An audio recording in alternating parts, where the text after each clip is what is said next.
sedikit langsung keluar kalimat, aku tidak pernah bahagia hidup dengan dirimu. Anaknya 9, gimana nggak bahagia?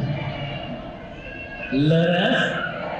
Tapi saya percaya mak-mak yang ada di depan saya ini adalah wanita-wanita pilihan dari Allah. Saya yakin mak-mak yang ada di depan saya ini calon-calon penghuni surga. Mana mungkin orang jahat mau duduk di tempat yang baik?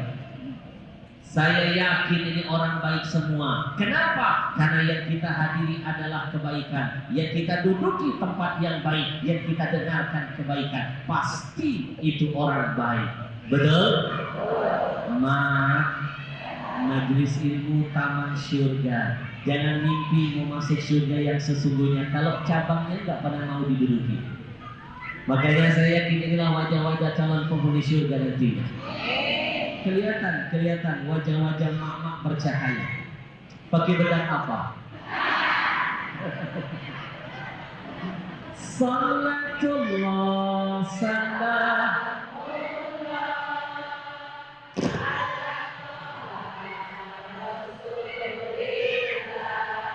Salatullah ala yasin. Terima kasih buat abangku tercinta. Ucapan terima kasih ini saya rangkaikan dengan doa untuk beliau dan segenap keluarga beliau dan semua yang ada di bawah naungan beliau, perusahaan, karyawan, semuanya. Kita doakan mudah-mudahan Allah berkahi usahanya. Tolong lebih kencang aminkan. Mudah-mudahan Allah berkahi usahanya. Apa yang diniatkan dikabulkan Allah. Yang sedang diperjuangkan dimudahkan Allah. Dijauhkan dari segala macam bencana, musibah dan mara bahaya. Amin. Ya Rabbal. Ingat baik-baik pesan Nabi. La yaruddul qadha illa du'a. Kata Nabi apa? Tidak ada yang mampu merubah qadha, merubah takdir dari Allah kecuali dengan kekuatan apa? D-O-A. Takdir buruk bisa berubah menjadi baik. Takdir yang sudah baik bertambah kebaikannya hanya dengan doa. Maka saya titip pesan kembali, jangan malas-malas meminta doa dari siapapun, karena kita tidak tahu dari mulut siapa amin-amin itu diijabah oleh Allah. Leres. Karena kita tidak tahu dari mulut siapa doa itu didengar oleh Allah. Mungkin mas dari mulut orang yang miskin yang hadir hari ini, dia miskin di dunia, tapi hakikatnya dia kaya di sisi Allah Tuhannya.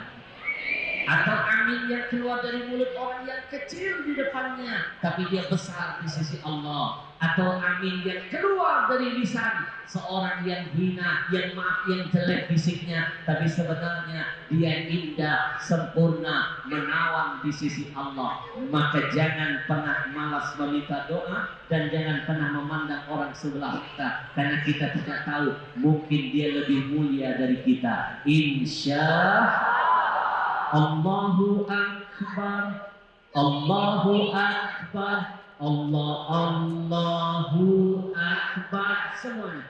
Allahu Akbar, Allahu Akbar, Allah. Lebih keras.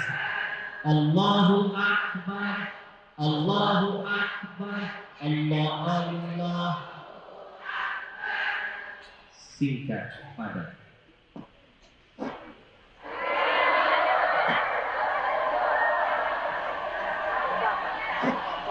Kenapa setiap kali saya ceramah, kalau saya lihat jam mak-mak marah? Padahal jam-jam saya. Ini jangan-jangan di pengajian mustawa ini ada aturan main baru, penceramah nggak boleh lihat jam tangan. Oh, mak, saya bocorin ya, ini sebenarnya rahasia perusahaan. Kalau ada penceramah siapapun dia, baru mulai ngasih tausiah, suka iseng dikit-dikit dia jam tangannya, dikit-dikit dia jam tangannya. Jangan heran, jangan marah. Itu hanya teknik ceramah saja. Sebenarnya dia lagi mikir, habis ini mau ngomong apa. Ya, jujur, saya 5 menit baru mau nyampe ke sini baru dapat tema. Begitu muter mau masuk ke sini baru dapat tema. Tema tausiah hari ini, umurmu untuk apa? Wah, mendadak dapat tema.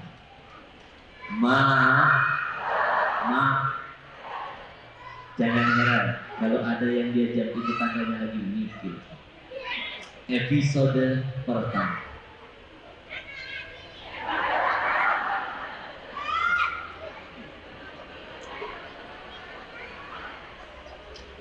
Saya ingin terima kasih juga kepada abang-abang kita, Pak TNI, Pak Polisi yang ikut mengawal, mengamankan, menjaga kesuksesan acara hari ini.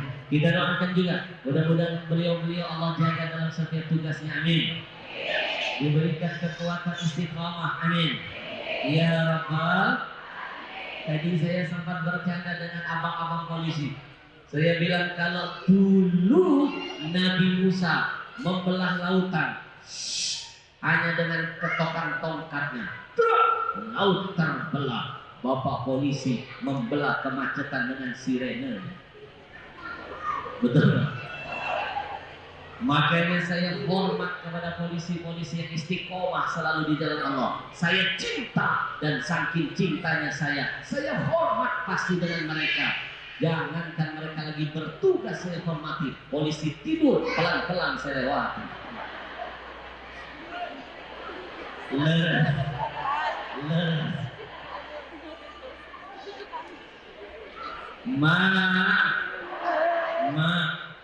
Saya titipkan pesan, dahulukan doa sebelum berbuat apa-apa. Setuju? Kenapa ini selalu saya pesankan Ustaz? Begini loh, survei membuktikan.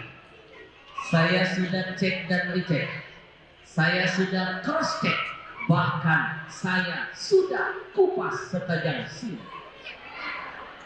Ini maaf ya, dengan terpaksa saya menggunakan istilah infotainment. Infotainment harus dilawan dengan dakwah tainment. Betul? Jihad itu harus pakai otak, jangan pakai otot. Mereka bikin infotainment lawan dengan dakwah tainment. Mereka bikin musik lawan dengan nasyid.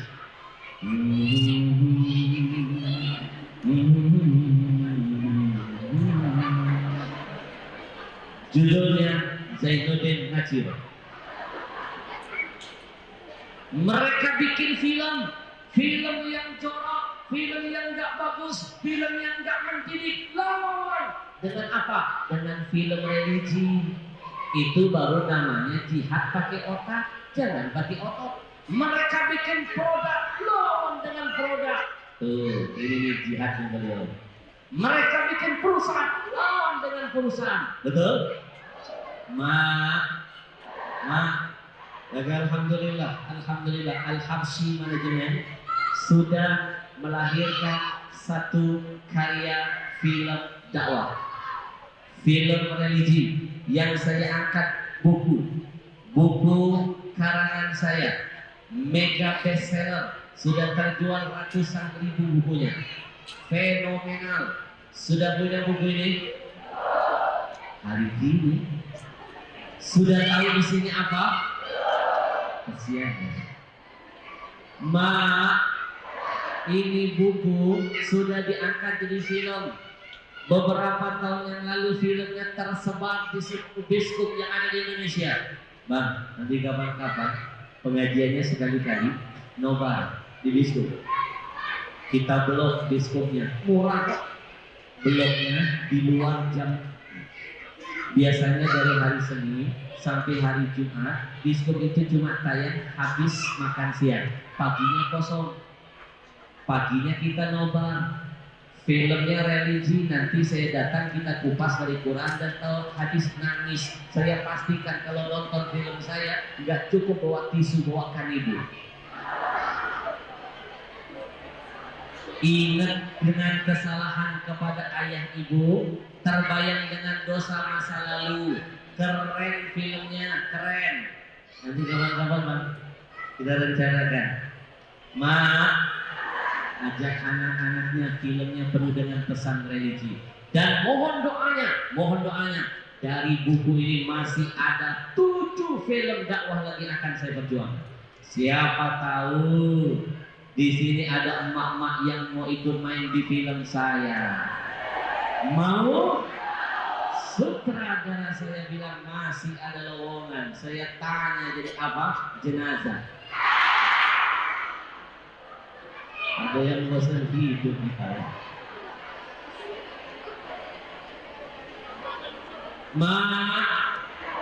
Dahulukan doa sebelum berbuat apa-apa. Kenapa ini saya sampaikan selalu dalam setiap dakwah saya? Sufi membuktikan. Maaf. Tahu nggak bedanya emak-emak zaman dengan emak-emak zaman now?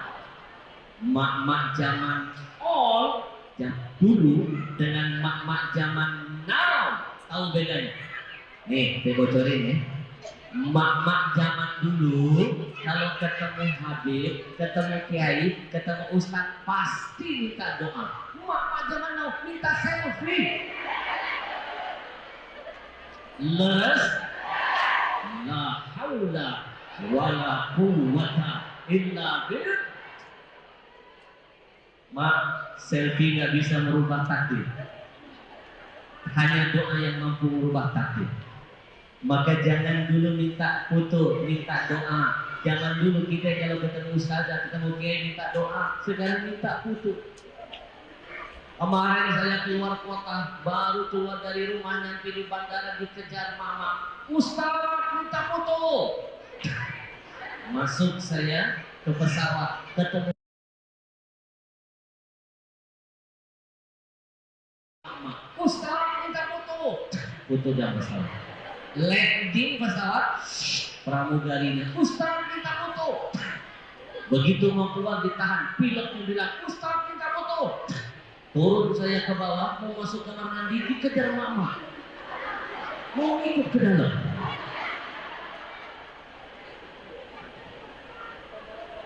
Ma, sambil saya nyampe ke sini minta foto, belum ada yang bilang minta doa. Minta doa dulu baru minta foto. Maka sekali lagi kita doakan beliau, keluarganya, usahanya diberkahi Allah. Kenapa? Orang-orang baik seperti beliau harus didoakan. Dia makin banyak kebaikan tersebar. Ni'mal malis soleh lirrajul soleh, kata Nabi. Sebaik-baik harta, sedahsyat-dahsyat harta adalah harta yang dipegang oleh orang yang soleh. Hartanya tersebar untuk kebaikan. Dengan kekayaannya dia bikin pengajian begini. Dengan kekayaannya dibagi-bagiin baju kostum begini. Beli ini. Mak, jarang ada orang kaya punya perusahaan tiap bulan bikin pengajian model begini. Betul nggak? Ya, datangin ustaz-ustaz, Masya Allah. Kemarin Ustaz Solman, Ustaz Rizal, hari ini saya nanti habis ini Ali Jabir. Betul? Nah, asal jangan Abu Janda ya. Orang yang baik begini harus kita dukung. Insya Allah. Inilah cermin makhluk manfaat. Tolong simak baik-baik. Mak-mak percaya nggak ahli ibadah kalah dengan ahli manfaat? Percaya nggak? Pasti ada yang nggak percaya. Nih, saya buktiin ya. Lima, ahli ibadah dikalahkan oleh ahli manfaat.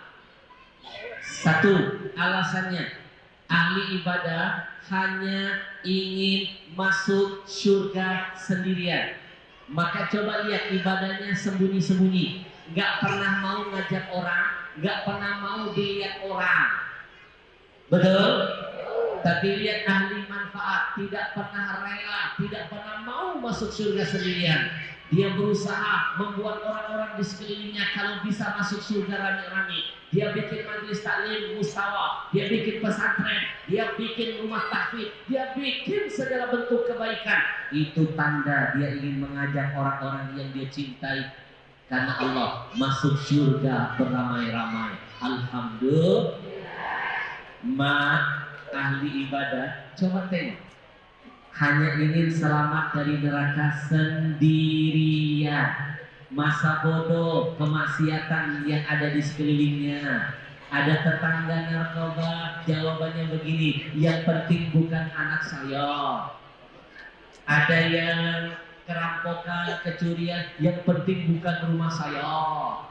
Ada keboliman, ada kemaksiatan, yang penting bukan saya. Tapi ahli manfaat tidak akan pernah diam melihat kemungkaran. Dia perjuangkan nyawanya sampai tetes darah terakhir. Itu yang diajarkan Nabi. Lawan dengan lisanmu, dengan tanganmu. Kalau tidak sanggup, cegah dengan lisanmu. Tidak mampu, tanamkan dalam hatimu ada kebencian kepada kemaksiatan itu. Ahli manfaat berusaha menyelamatkan semuanya dari ancaman. Nah, leres. Ada yang lebih hebat. Mak tahu nggak kalau ahli ibadah itu begitu dia tutup mata, napasnya terhenti, amalnya langsung terputus. Nggak percaya? Silakan mati.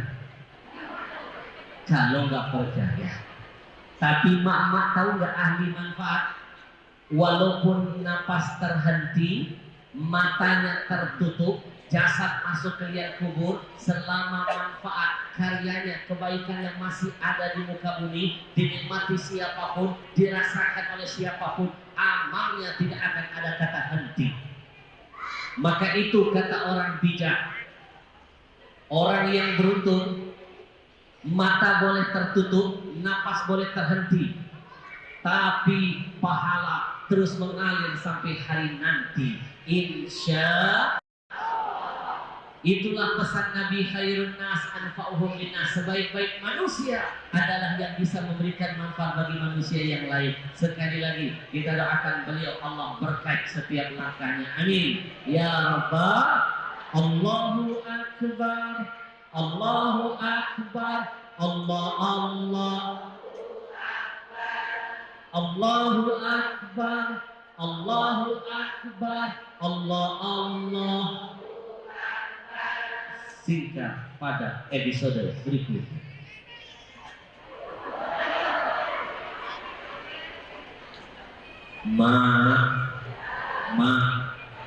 Bicara tentang umur. Maaf Pak. Ini bukan nakut-nakutin ya. Bukan. Nabi yang ngasih bocoran. A'maru ummati ma baina sittin ila sab'in. Kata Nabi, umur umatku antara 60 sampai 70. Sekali lagi, biar kita pakai ini menjadi forum kita muhasabah. Umur umatku kata Nabi dari 60 sampai yang 60-an, coba katakan yang 60-an. Jangan takut-takut. Yang 70-an mana yang 70-an? 7. Nenek semangat betul. Tidak perlu takut mati. Orang yang pintar itu tidak pernah takut mati. Kenapa? Mati itu ternyata tidak perlu ditakuti karena semua pasti mati. Yang perlu ditakuti itu apa? Jangan berani mati sementara bekal akhirat belum kita penuhi. Itu hakikatnya yang harus ditakuti, bukan matinya tapi bekalnya. Itu yang Allah ingatkan dalam Quran. Wal tandur nafsum ma qaddamat liha. Tanya bekal apa yang sudah kau persembahkan untuk hari nantimu. Betul? Yang ngomong ini Nabi bukan saya. Apa yang keluar dari mulut Nabi itu langsung petunjuk dari Ilahi. Ma yantiqu anil hawa in huwa illa wahyun. Apa yang Nabi omongkan pasti itu dari wahyu. Di antara omongan Nabi, kata Nabi, umur umatku antara 60 sampai 70. Kalau ada yang lebih, gak banyak, bisa dihitung oleh jari. Sekarang saya mau lihat mana yang kira-kira umurnya di atas 70. Coba angkat tangan. Umi 86. Tapi kok dari gaya kayak 27. Awet muda, malu. Nih lihat Umi 86. Usia tidak menjadi penghalang untuk tetap ikut andil hadir dalam majelis ini. Duduknya pun semangat depan. Malu yang masih muda diajak pengajian males, kalaupun dipaksa hadir duduknya belakang, giliran makan duluan. Ini pesan buat yang muda-muda untuk urusan akhirat. Fastabiqul khairat, berlomba-lombalah kalian. Kalau yang tua bisa datang, kalau yang tua bisa melawan rasa tuanya, tetap hadir, membuktikan di hadapan Allah. Malu kita yang muda, betul? Umi yang 10 gak banyak. Umi berarti bonus dari Allah. Saya sudah survei, rata-rata yang meninggal dunia di Jakarta itu rata-rata 60 tahun, rata-rata. Bahkan banyak nggak nyampe 60 tahun, banyak nggak nyampe. Contoh kemarin Agung Hercules nggak nyampe 60. Olga meninggal dunia sampai sekarang meninggal nggak nyampe 60. Julia Perez apalagi, betul? Lihat Habib Munzir 40 tahun, sahabat saya Uji 40 tahun, sahabat saya Kiai Haji Arifin Ilham gak nyampe 60 tahun. Rata-rata di ibu kota yang meninggal dunia 60 tahun rata-rata, bahkan gak nyampe dari 60 tahun. Tapi survei saya berbeda. Ketika ke daerah-daerah, ke kampung-kampung, itu agak lebih panjang, 70 tahun. Di Jakarta 60, di kampung-kampung 70. Makanya orang Jakarta begitu masuk 59 mudik.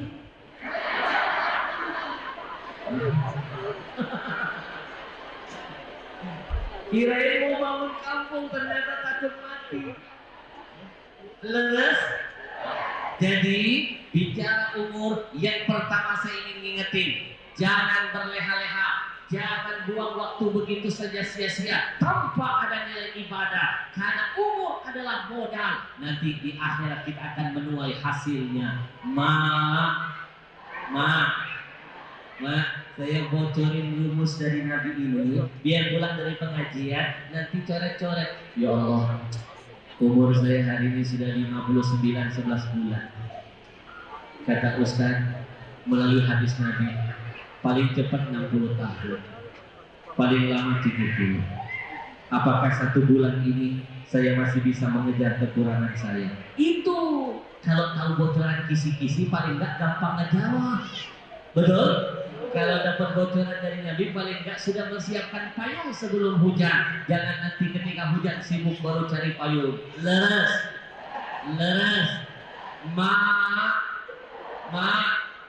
1000 tahun hidup di dunia, gak mungkin ada. Umpama, kalaupun ada yang hidup 1000 tahun di dunia, mak mau tahu nggak? Akhirat itu umurnya cuma berapa? 1 hari saja. Sekali lagi ya, nanti buka surah Al-Hajj ayat 47. Wa inna yawman 'inda rabbika ka'alfi sanatin mimma ta'udun.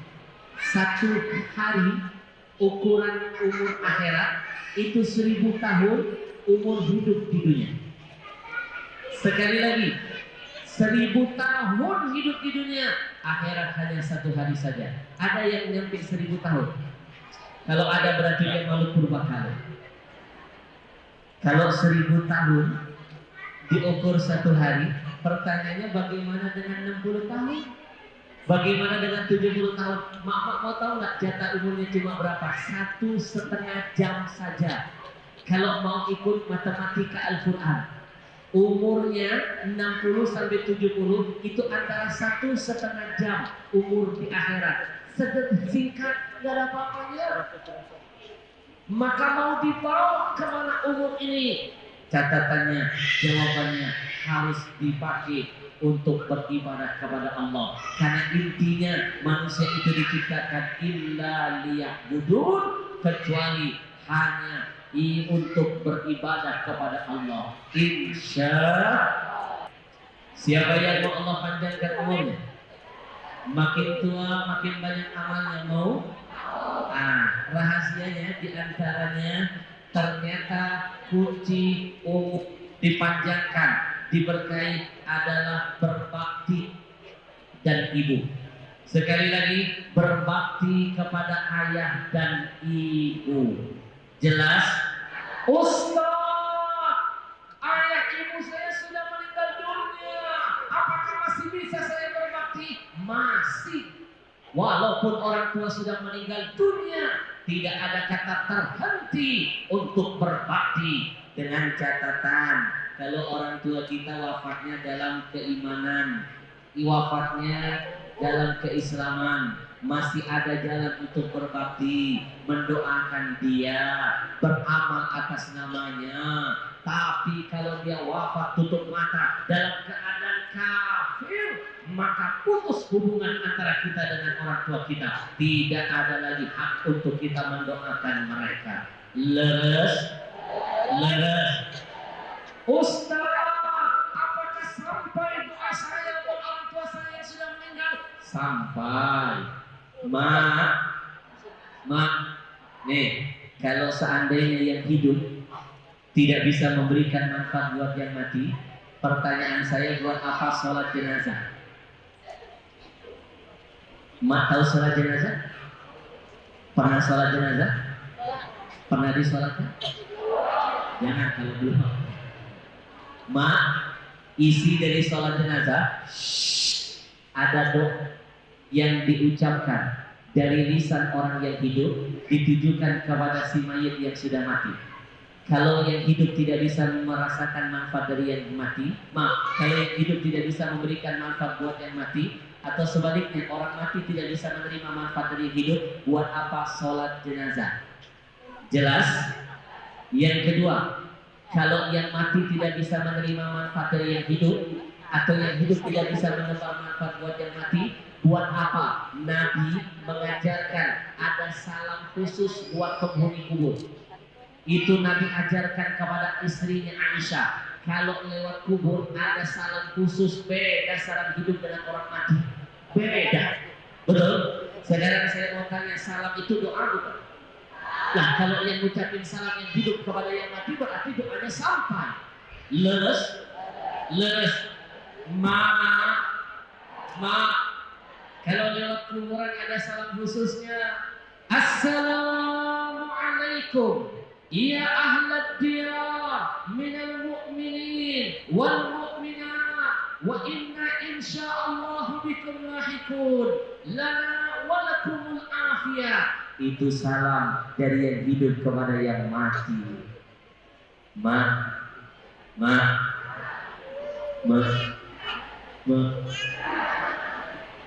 Jangankan salamnya buat yang mati, jangankan doa. Mak mau tahu nggak, bunyi telapak sendal yang hidup saja masih didengar loh oleh yang mati.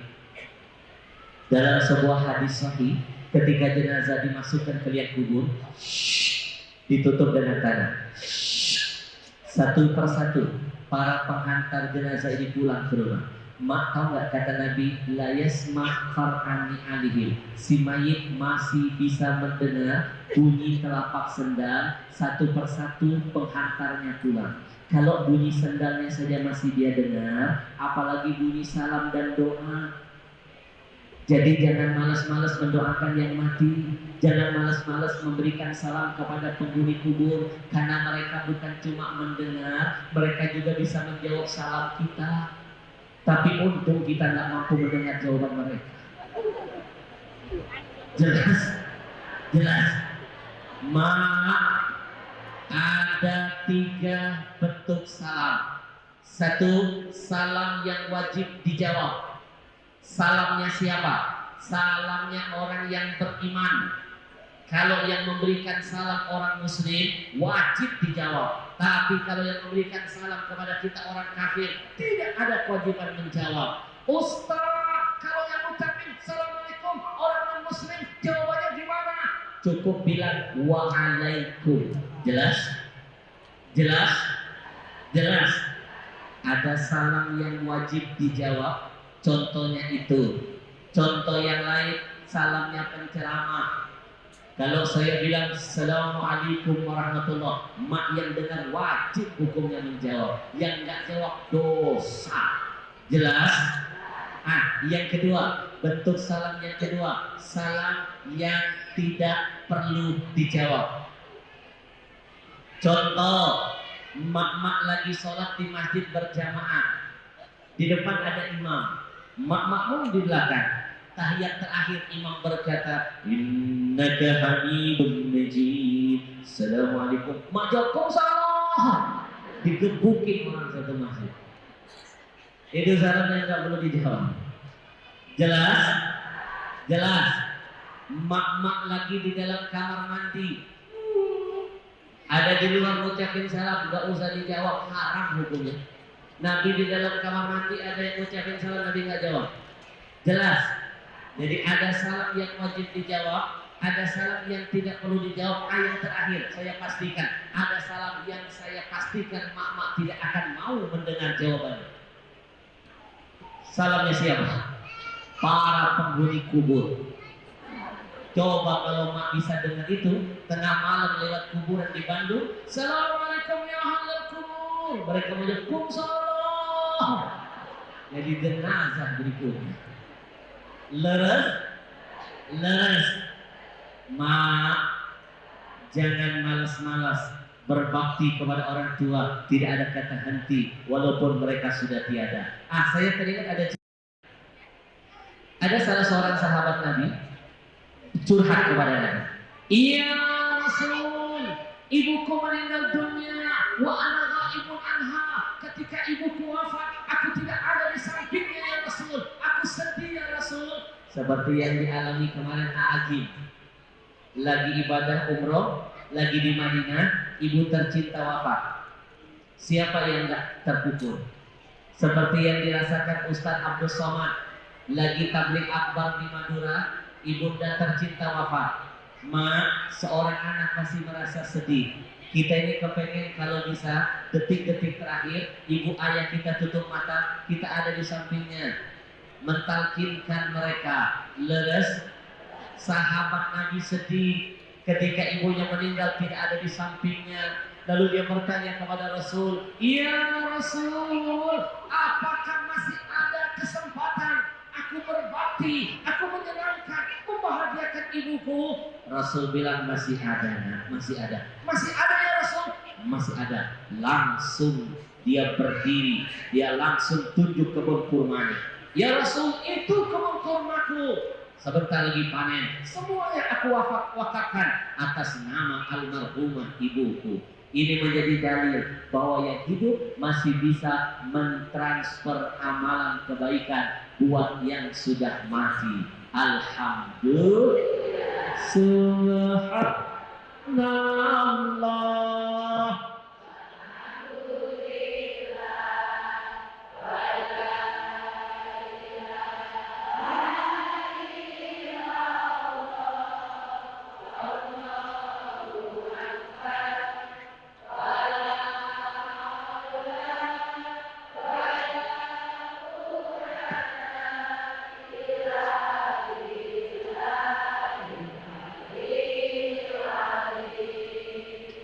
Rahasia umur dipanjangkan salah satunya berbakti kepada ayah dan ibu.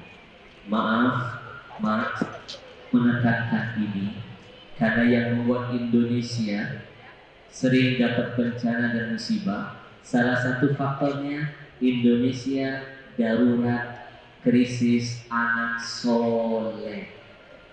Banyak anak yang tidak berbakti kepada ayah ibu. Jangankan dia umurnya jadi pendek, negeri ini bisa jadi pendek. Betul? Negeri ini bisa jadi pendek dengan musibah di mana-mana. Ayo, tahu nggak kemarin gempa bumi terbaru? Saya lagi baru selesai sholat maghrib di rumah salah seorang pejabat, selesai salam doa. Saya ngerasa kok berputar-putar. Gempa kabur kita dari rumah lontar.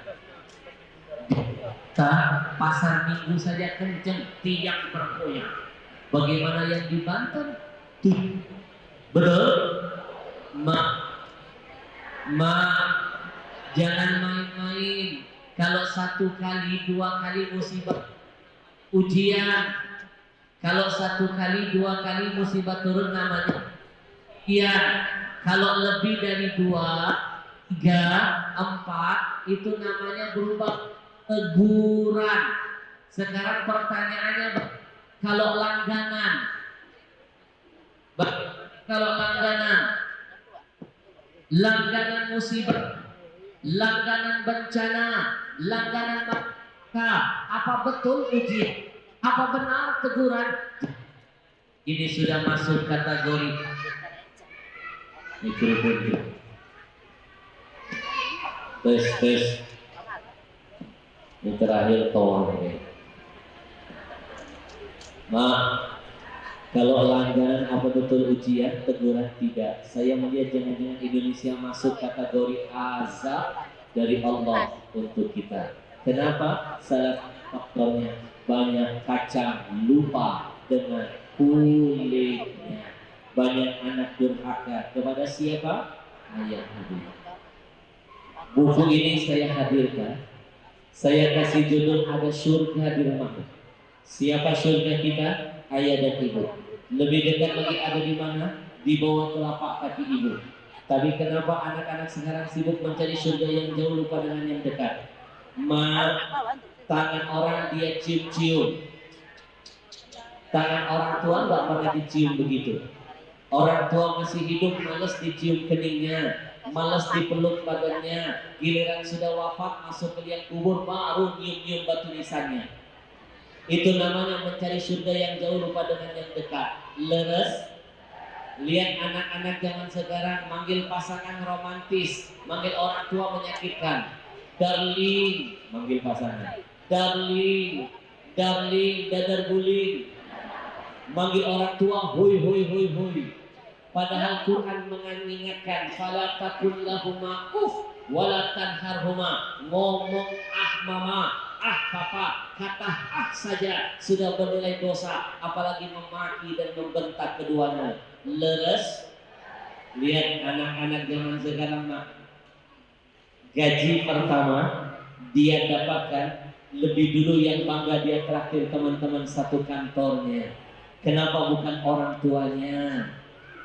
Sama orang gak pelit, sama orang tua kok hitung-hitungan. Betul? Itu namanya mencari surga yang jauh, lupa dengan yang dekat. Ada yang lebih dahsyat loh. Anak-anak zaman sekarang, maaf ya, makan keramat tengah malam, jauh-jauh didatangi.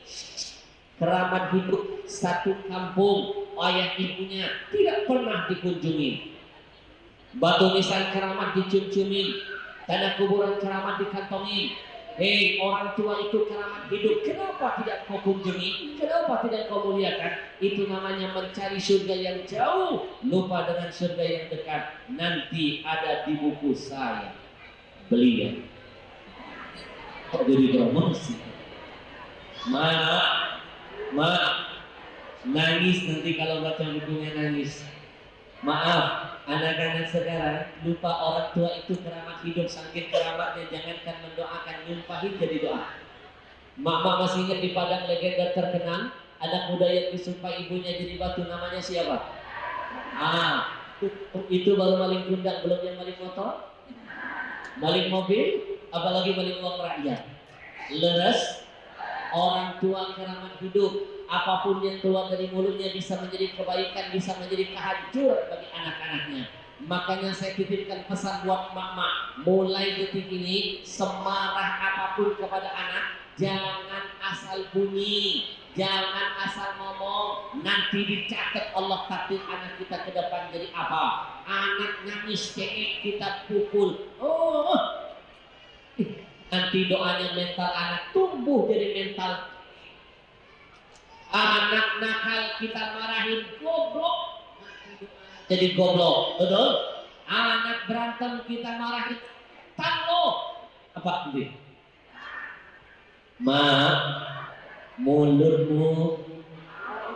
Mak tahu nggak ada imam terkenal di Saudi Arabia, namanya Imam Sudais. Sekarang imam nomor 1 di negeri Arab. Tahu kenapa dia bisa jadi imam? Berawal dari sumpah yang pernah keluar dari lisan ibunya. Ketika dia masih remaja, dia pernah bikin salah, ibunya marah, lalu keluar sumpah. Sudes, kamu sudah berbuat salah, ibu tersinggung, ibu sumpahin kamu nak. Sudes menangis. Jangan ibu, orang tua itu keramah hidup. Jangankan menyumpahi, jangankan mendoakan, sumpah saja bisa jadi doa. Jangan ya ibu, ibu sumpahin kamu nak. Jangan ibu, ibu sumpah kamu nak. Jadi imam besar, jadi imam besar Masjidil Haram. Sumpahnya jadi doa, doanya bawa berkah bagi anaknya. Maka pelajaran tambahan buat mama, kalaupun marah, jadikan marah jadi berkah. Anak males, anak salah tuding, jadi pengusaha tekstil.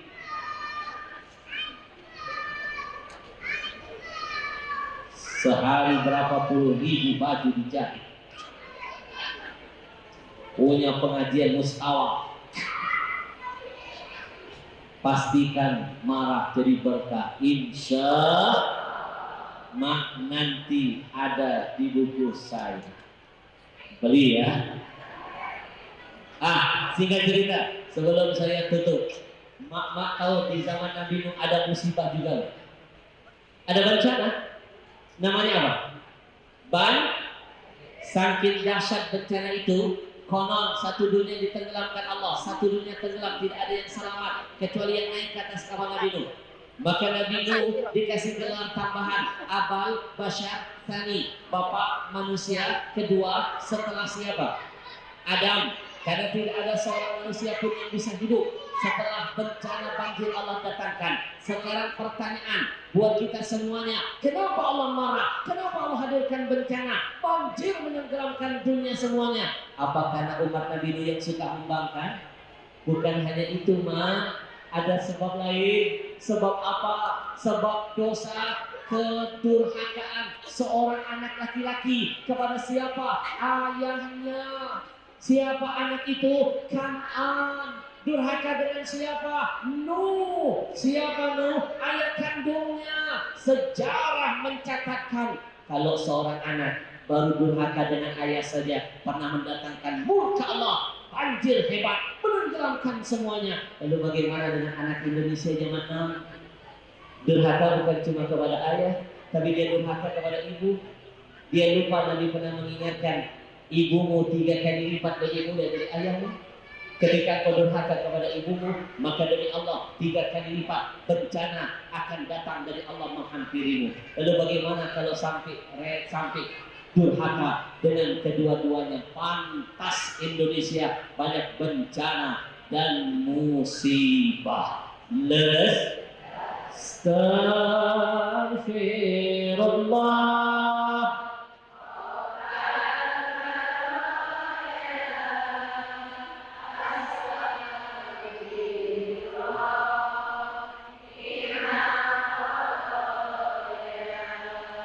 Saya jalan-jalan ke kota Jambi 5 jam naik mobil ke sebuah kota kecil namanya Muara Tebu.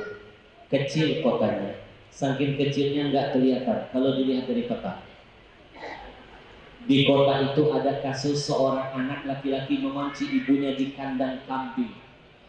Dia tidur di tempat yang bagus, ibunya dibiarkan tidur di kandang kambing. Saya langsung mikir, jangan-jangan ini sebab Indonesia banyak bencana.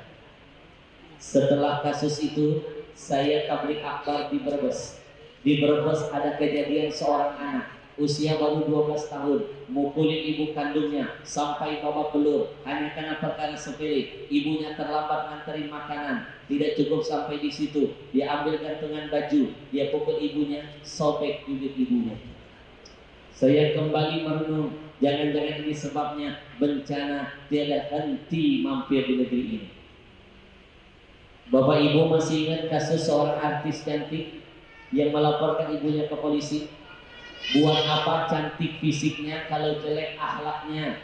Lebih baik jelek fisiknya asal indah akhlaknya. Karena Allah nggak lihat fisik, yang Allah lihat hati dan perbuatan hambanya. Bapak Ibu masih ingat kasus nenek Aminah? Seorang ibu yang tua renta terancam di penjara, yang melaporkan anak kandungnya. Bahkan yang lebih gila, saat anak kandung menuntut ibunya ganti rugi 1 miliar. Maaf, kalau mau dibayar jasa ayah, kalau mau ditebus jasa ibu, jangankan harta, nyawa kita tidak akan mampu membayarnya. Seorang ayah bisa membahagiakan 10 orang anaknya, 10 anak belum tentu bisa membahagiakan seorang ayahnya. Seorang ibu berani mati demi melahirkan 10 orang anaknya, tapi 10 anak belum tentu siap mati demi seorang ibunya. Leres? Maka saya selalu mengingatkan anak-anak muda yang suka kurang ajar. Nah, ibu mau ngeden, keluar kamu. Kamu ngeden apa bisa keluar ibu? Ibu ngeden keluar apa? Anak ngeden keluar apa? Nggak usah dibahas. Maka sebelum saya tutup majelis ini, saya mau titip pesan. Mak, 2 menit ke depan saya titip pesan. Yang lebih parah di Jawa, seorang ibu tua janda sedang bertani di tengah sawah untuk menghidupi anak-anaknya. Datang anak laki-lakinya bawa parang masuk ke tengah sawah, memaksa ibunya agar diberikan uang 500.000. Ibunya nggak punya duit, dia kejar ibunya pakai parang. Berlari sang ibu ingin menyelamatkan nyawanya, terjatuh di tengah sawah, ditebas leher ibunya. Terpisah kepala dengan lehernya, hanya senilai 500.000. Demi Allah, saya mengingatkan kita semuanya dan diri saya bodoh ini. Sampai detik ini saya belum menemukan ada ayat dalam Quran dan hadis yang bercerita ada anak setan membunuh orang tuanya. Anak setan tidak ada yang membunuh. Jangankan membunuh, durhaka saja kepada orang tua tidak ada. Anak manusia ada. Maka jangan-jangan manusia sekarang lebih gila dari setan. Mungkin setan sudah takut lihat kita. Saking takutnya setan berdoa begini, ya Allah, aku berlindung dari godaan manusia yang terkutuk. Dapatkan bukunya di luar sana. Yang beli nanti saya kasih tanda tangan. Dan ketika beli, niatkan infaknya jadi amal buat almarhum dan almarhumah ibu orang tua kita yang ada di alam barzah. Dunia ilmunya jadi jalan hidayah buat anak, akhiratnya jadi kebahagiaan buat orang tua yang sudah mendahului kita. Double amalnya. Alhamdulillah. Mudah-mudahan bermanfaat untuk semuanya. Kebodohan milik saya, kekurangan ada di saya, kelancaran milik saya, kesempurnaan hanya milik siapa? Milik siapa? Tutup mata. 1 menit kita berdoa untuk orang tua kita. Semuanya coba tutup mata, tundukkan kepalanya. Semua. Bismillahirrahmanirrahim. Allahumma shalli wa sallim ala sayyidina Muhammad wa ala ali Muhammad. Wahai engkau yang cinta dan sayang kepada ayah dan ibunya, tutup mulutmu. Belajarlah memanggil nama ayah ibumu dari hati. Tutup mata. Hadirkan wajah mulia ayah ibumu di hadapanmu. Bayangkan seolah-olah saat ini kau sedang memandang wajah orang tua. Bayangkan seolah-olah saat ini kau sedang mendengar suara merdu mereka. Bayangkan seolah-olah saat ini kau sedang mencium pipi dan kening mereka. Bayangkan seolah-olah saat ini kau sedang memegang lembut kedua tangan mereka. Bayangkan seolah-olah saat ini engkau sedang memeluk badan mereka. Hadirkan semua kebaikan yang sudah ayah ibu berikan kepada kita. Siang malam ayah kita bermandikan keringat membiayai hidup kita.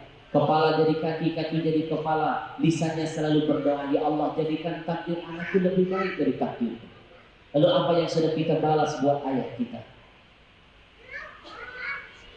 Istighfar kepada Allah. Kalau yang hadir hari ini adalah anak-anak yang pernah membenci ayah dan ibu, Istighfar kepada Allah. Kalau yang hadir hari ini adalah anak-anak yang pernah mencuri milik orang tuanya, istighfar kepada Allah kalau kita pernah membentak keduanya. Istighfar kepada Allah kalau kita pernah memandang wajah mereka dengan pandangan kebencian dan amarah. Istighfar kepada Allah kalau kita pernah membohongi mereka. Istighfar kepada Allah kalau kita pernah memukul ayah ibu kita. Istighfar kepada Allah kalau kita belum pernah membahagiakan mereka sampai mereka tutup mata meninggalkan kita selama-lamanya. Bayangkan wajah ibumu. 9 bulan ibu mengandung kita. 9 bulan ibu selalu setia menemani kita, siap berkorban untuk kita. Bahkan detik-detik terakhir ketika ia akan melahirkan kita, nyawanya siap ia tukarkan demi kehidupan kita. Ibu berkata kepada Allah, ya Allah, kalaupun mataku harus tertutup selama-lamanya, aku siap mati demi janinku. Terizinkan 1 detik saja, telingaku bisa mendengar tangisan bayi yang keluar dari rahimku, ya Allah. Lalu apa yang sudah kita berikan kepada ibu kita? Istighfar kepada Allah. Kalau yang hadir hari ini adalah anak-anak yang pernah durhaka kepada orang tuanya, istighfar. Setiap tetes air mata yang pernah kau keluarkan karena kedurhakaanmu kepada ayah ibumu, maka tetes air mata mereka akan berbuah ribuan bencana, azab, malapetaka, kesialan dari Allah menghampirimu. Tapi setiap senyuman karena kebaktianmu yang terpancar dari wajah ayah ibumu akan menjadi jalan hadirnya ribuan rezeki dari Allah mendatangimu.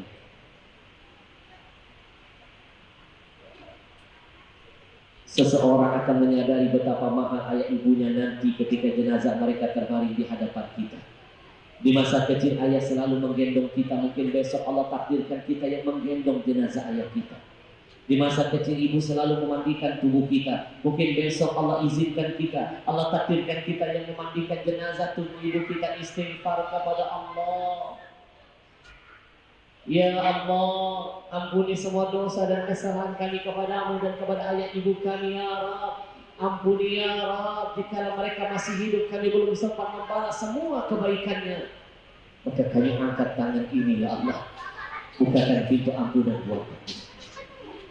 Kepada siapa kami meminta melainkan kepada bagi ayah ibu kami yang masih hidup, kami mohon panjangkan umurnya, sehatkan badannya, kuatkan imannya, berikan kami kemampuan ya Allah agar bisa membahagiakan mereka di sisa-sisa umurnya. Jangan kau tutup mata mereka sebelum mereka melihat akhlak kami yang indah. Jangan kau kunci mulut mereka sebelum kami mendengar kata ridho yang keluar dari lisannya. Bagaimana mungkin kami mendapat ridho-Mu sementara ridho mereka belum pernah terdengar di telinga ini, ya Allah.